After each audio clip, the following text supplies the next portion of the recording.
Hey guys, it's Alex, and today is August 13th, and I am 4 months on T this week, which is super cool, because it literally feels like I just started T like a week or two ago. I am recording this video at like 1 a.m., so this will be interesting, but I'm sorry I'm uploading this late. I literally recorded this video like 4 times, but every time the file kept getting corrupted, so I'm really hoping this works this time because I'm getting a little annoyed, but that's okay. So little life update. I got my cast off. I had broken my wrist, so I was kind of immobile for a while. I wasn't able to work out or anything, but I just got it off, so I can start going to the gym and working in another couple of weeks as like the strength builds up in my wrist. Because of that, the muscle mass that I had is gone down a bit, but it's not super bad. Like, it's still more than I had when I was pre-T, so I'm not too upset about it. I've been getting a lot more facial hair coming in.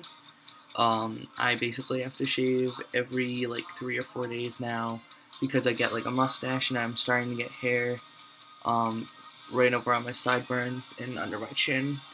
You're probably not going to be able to tell because I like shave regularly and everything, but I want to wait until it starts like coming in as like a full beard before I start to grow facial hair, because otherwise it'll be like patchy and I don't know, I'd rather just wait. Also, my voice is getting deeper. Any other things? I got my lip pierced. I don't know if you guys could tell from last week's video, but I had a stud in. Now I have upgraded it to a hoop, which is what I really wanted. So it's still pretty new, and I'm really happy about it. So this week's topic is, what does transgender mean, and kind of the difference between being trans, like gender and sexuality.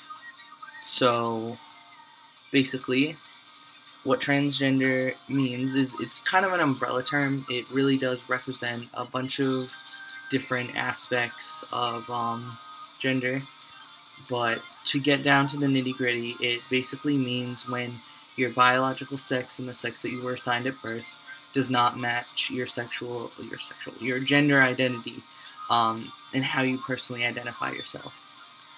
So basically, I went to this transgender workshop that was going on. It was like a summit over on my campus, and I learned a lot about the differences between gender and sexuality, and they used this chart to explain it, so that's how I'm going to try and approach it to you guys. So basically, it's a bunch of sliding scales is how your gender and your sexuality work. So the first scale is your biological sex, and that was you're assigned at birth, so you were either, it depends on your hormones, your chromosomes, and your primary sex characteristics. So basically, it's kind of like, were you born with XX, XY chromosomes, or some variation of in between. You can be male, female, intersex, something along those lines. And it's actually fairly common for some people to be born with a variation of XX and XY chromosomes. So it's fairly common. And then the next one is your gender identity, which is how you personally identify yourself. So you would identify yourself as male or female or some kind of mixture of in between. You could identify yourself as genderqueer, gender fluid, agender, something along those lines. And the misalignment of your biological sex and your gender identity is where you are transgender. So someone who is genderqueer, who feels that like maybe they are like sometimes male and sometimes female, that doesn't quite line up with how they were biologically born. So because of that, they are also transgender. Or people who don't identify as a gender, you know, they were obviously biologically assigned a sex, so they're also transgender, and stuff like that. But it's also important to look at it as a sliding scale. So some people may feel more leaning one way and more leaning towards another.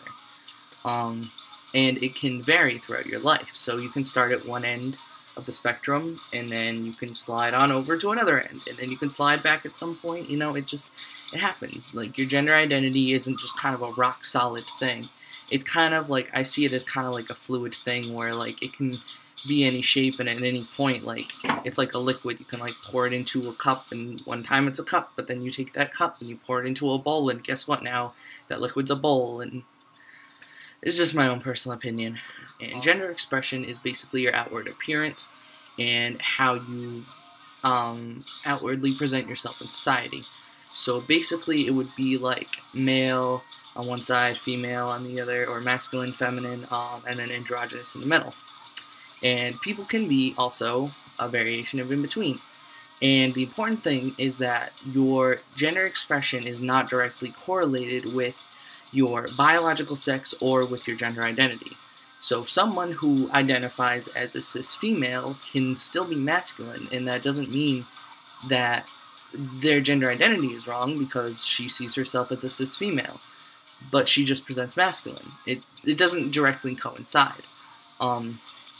With the same respect, someone who is male to female, transgender, may feel more masculine, but that doesn't take away from the fact that they're M to F and that they are a female and they present as female. So what, they're masculine. That's just kind of how they take up. That's like girls who are tomboys and etc. And the same respect to people who are gender fluid, who kind of sometimes they identify more like male, and sometimes they identify more with a female, or sometimes they identify more with neither, or both. They can be commonly masculine or commonly feminine most of the time, but still genderqueer, gender fluid. It's just how they choose to express themselves, and that's totally fine. And that can also change throughout your life. Like, it's very common to see girls, cis females at a young age, being masculine and being tomboys, and then they kind of like grow out of it, or it will decrease as they age. But sometimes it can be the exact opposite. Like, someone can be a cis male and identify as a cis male and be very masculine, but as they grow up, they feel more feminine, and then, they start identifying as like genderqueer or M to F, and that's basically how it works. It's never really set in stone with these things. The scale below it is sexuality, which is completely separate, if you notice, from gender expression, gender identity, and your biological sex. These are all separate issues, so they don't directly coincide. You can be like, you don't have to be a straight line down the middle, like cis female heterosexual, or cis female masculine homosexual. Like, no, it can be a zigzag line. It can be a wave, and it can change all at different points. But your sexuality is who you're attracted to. So there's an attraction to men, there's an attraction to women, and then there's, an attraction for both, or neither, or sometimes more one, and sometimes more the other, or sometimes it changes, and, like, that's the difference between, like, heterosexuality, homosexuality, asexuality, bisexuality, pansexuality, and demisexuality. Are the ones I'm at least most common with. But those are all part of a spectrum, and you can be on more one side than, like, saying, like, for instance, you could be like me and be pansexual, but prefer people who are more feminine, or present more feminine, and that doesn't mean you're not pansexual because you have a preference. That's like people who have preferences for people who have, certain color hair.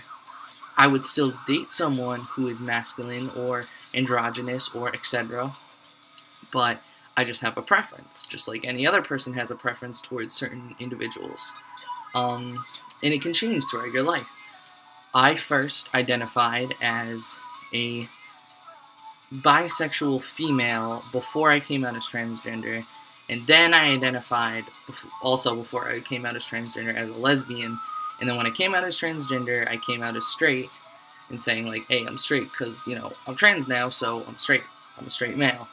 And then I realized that I actually did still like the concept of dating, whoever.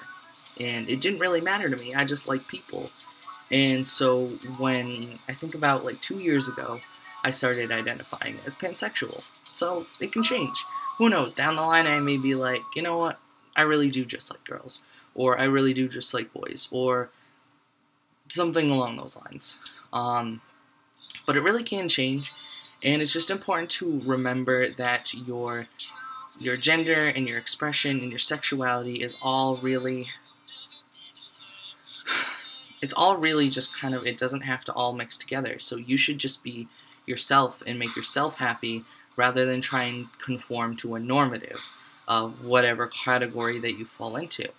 You don't have to be M to F and be feminine and only like guys. You can be masculine and you can like girls, or you can like whoever.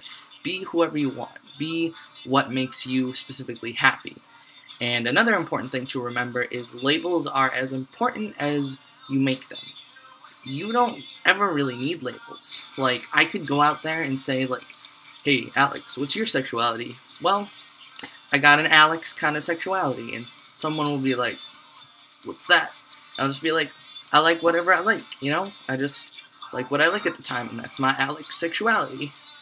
And that's all you need. You don't need a label. You don't need to tell people and like conform to people and tell them what they are so they feel more secure knowing what you are. You just gotta make yourself happy. You just gotta do whatever makes you as a person, as an individual. Express yourself however you want to express yourself. As long as you're not harming other people, I don't see the problem with it. And, you know, me as someone who is transitioning, or some other person who, say, isn't transitioning, we can't tell you what you are. And we can't label you. And also, there's a stigma that goes around. There's this phrase that tends to travel around the trans community. It's called not being trans enough. There's no such thing as not being trans enough. If you identify as being transgender, me as someone who is currently transitioning, or this other guy who isn't transitioning, we can't tell you you're not trans. We can't be like, oh, no, you're not trans. You know, you're not doing A, B, C, and D, so you're not trans. No, we can't do that. And if you identify as trans, the minute you come out and say, I'm trans, guess what? You're trans. You identify as trans, so that's how you are. If you don't identify as trans, then you don't identify as trans. I can't tell you that you're trans. This guy can't tell you that you're trans. I can't tell you that you're cis. This person can't tell you that you're cis. You know, it just doesn't work that way. So really, don't focus on doing things for other people. Focus on doing things for yourself. And then, once you feel secure in who you are, then you can start thinking about labels, really. And don't give up on exploring yourself. You have from when you're born until when you die to explore yourself and explore all these different parts of yourself. And embrace it and explore it as much as you want. And don't let anybody or any label hold you back. Make yourself happy. That's my words of wisdom for this week. So I'm sorry that I kind of went off topic and I kind of like did this whole speech basically on this, and this video is super long, but I hope you guys have a good rest of the week. I'll be uploading a video next week. What the topic will be, I don't know. I'll figure it out. But I'll see you guys next week. Have a good rest of the week. Talk to you guys later.